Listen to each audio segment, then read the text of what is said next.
Didn't seem like too long ago we were playing, but right away we're into bowl prep. It's great to have an opportunity to have a final game for these seniors, to put a cap on this season, have them cement their legacy, hopefully with a bowl win. This is the first 0-3 Fresno State football team to earn a bowl berth, and we've talked to our team about this, that's just a consolation prize. We got to go out and win a bowl game, and we're going to do everything we can to prepare. We're going to change some things up from how we've prepared in the past for bowl games, and we're going to attack this thing like it's the Super Bowl, because it's the last one for our seniors, and we want to send them out the right way. We're in this bowl game a couple of years ago. It didn't go the way you would want. What kind of preparation changes are you making? Well, a lot of things are just structurally how we set our practices up. Our guys have a routine on how we set up a week of practice. In the past in bowl games, we've kind of tapered things down a little as we got toward the game.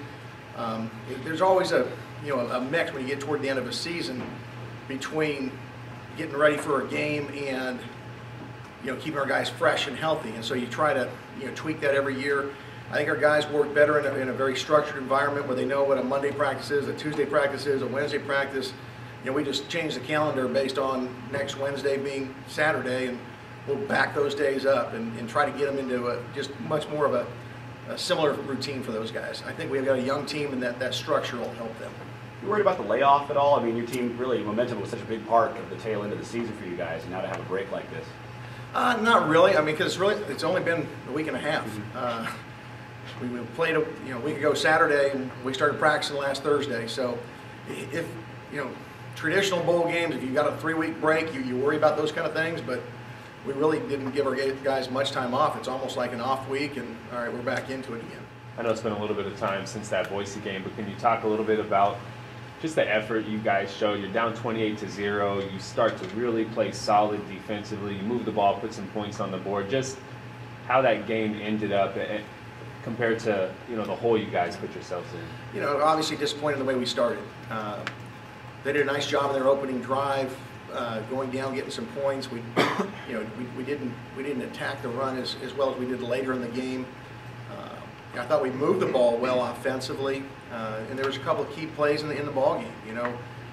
We throw that first interception in the end zone. We're in the red zone. You're thinking points, and we don't get points there. Obviously, throwing the pick six later, hurt tremendously. But our guys didn't get discouraged. We continued to move the ball. We had the big play with Harp down the middle of the field. And I thought that was as big a play as any. It was not getting points off of that drive. And all those things add up momentum-wise where you can get discouraged. But the thing that I was pleased with the effort of our players, the week before they played a really good Utah State team that had a tremendous defense. Things started going south on them, and they put half 100 on them. And Boise State's very, very capable of doing that. Our guys kept fighting, kept battling. We had some plays to make, and at the end of the game, we get an onside kick. We're a couple scores down, and we had some opportunities. We just didn't capitalize on it. But it's kind of a little bit emblematic of our season this year. We're good enough to be right there, but we weren't quite good enough to win a championship, particularly on the road. I talked to our players after the game about that just to re-emphasize the importance of every game during the season. Playing the championship game a year ago in Bulldog Stadium, totally different than having to go on the road to do it. And we've got to, take this off season and hopefully use this game to launch us into it and prepare for every league game like it's our Super Bowl, and win every single one so that we can play that championship back in Bulldog Stadium.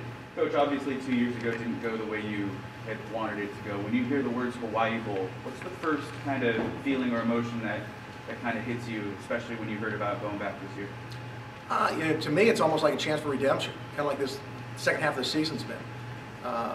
Very different scenario 2 years ago.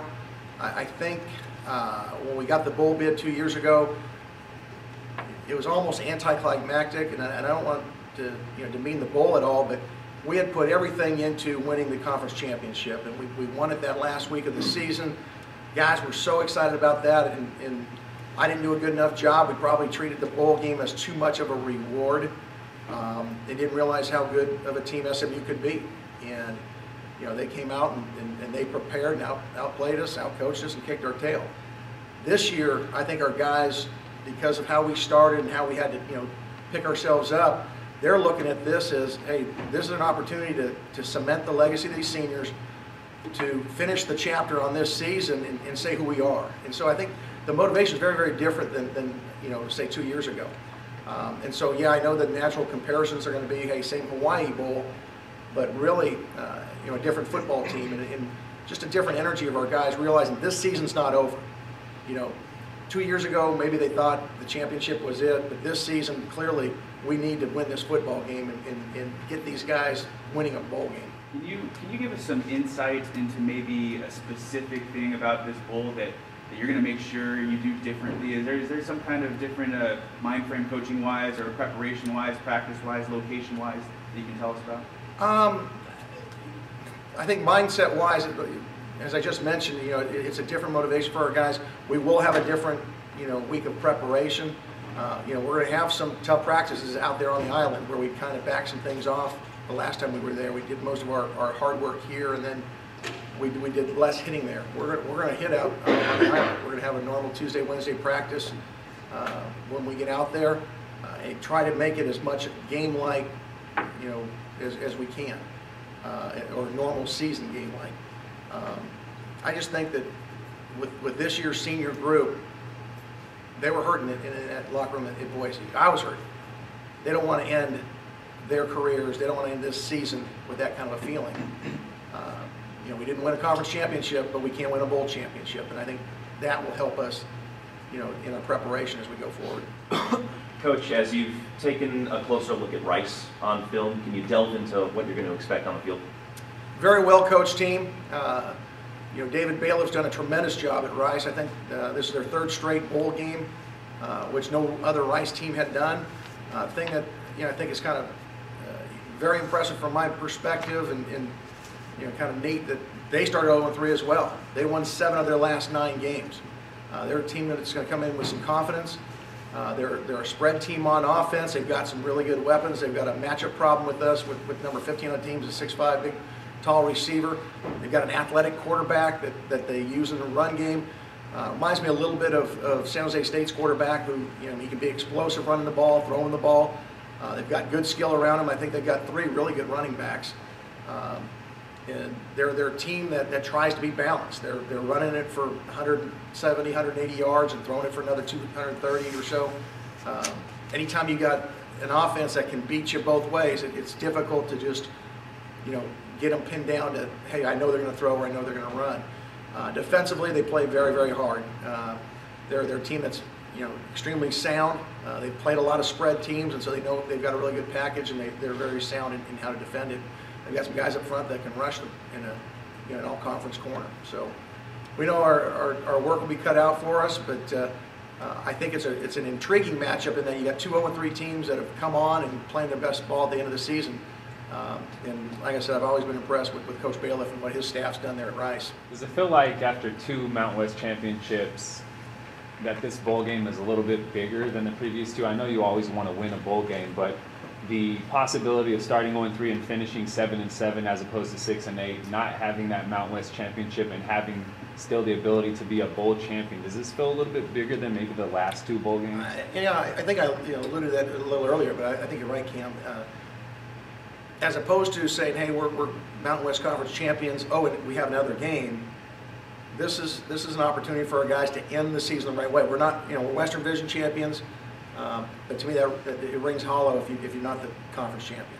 We have a chance to win our last game. We haven't done that in 2 years. We have a chance for these guys to say, hey, we're Hawai'i Bowl champions. Send these seniors out the right way, and from a program standpoint, have our young guys understand that, hey, this is the launch for next year's team. A lot of these guys are going to be playing on the 24th. They're going to be coming back, and we need to set a standard for how we play in bowl games. And there's no anticlimactic feeling like, hey, we've arrived. We've got a lot of work to do.